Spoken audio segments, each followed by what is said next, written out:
आज मसीहों के साथ यही परेशानी है कि वो उस अंधकार के घिरने के समय तक प्रतीक्षा करते रहते हैं और तब तक अपने को बिना मार्गदर्शक के अकेला पाते हैं।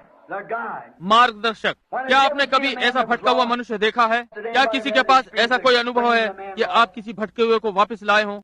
ये बहुत ही दयनीय बात है जो आपने कभी देखी हो। जब कोई मनुष्य भटक जाता है तो वो असभ्य सा हो जाता है, क्योंकि वो नहीं जानता कि वो क्या कर रहा है। हमने एक व्यक्ति को पकड़ा था जो कि लड़का ही सा था और वो जंगल में खो गया था। उसने सोचा कि वो तो जंगल का चरवाहा है, लेकिन वो तो एक गलत स्थान में था और वो घूमते हुए खो गया। और जब उसको 3 दिन के बाद पाया तो वो एक जंगली मनुष्य की तरह भागता फिर रहा था और जोर जोर से चिल्ला रहा था। उसने अपने होंठ चबा लिए थे और अपनी बंदूक फेंक दी थी। उसके समझ में नहीं आ रहा था कि वो क्या करे। और जब उसका अपना भाई, उन्हें उसे पकड़ना और बांधना पड़ा।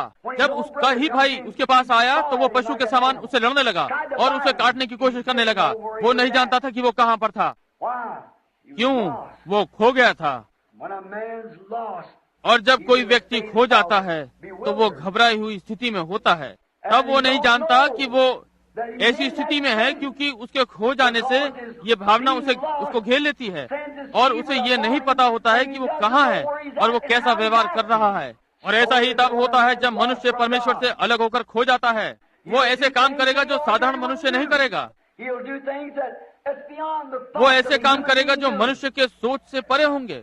एक मनुष्य जो परमेश्वर से अलग होकर भटक गया है, एक कलीसिया जो परमेश्वर से भटक गई है, एक कलीसिया जो कि परमेश्वर से दूर चली गई है, वो परमेश्वर के उन सिद्धांतों से हट गई है जो कि पवित्र शास्त्र में है।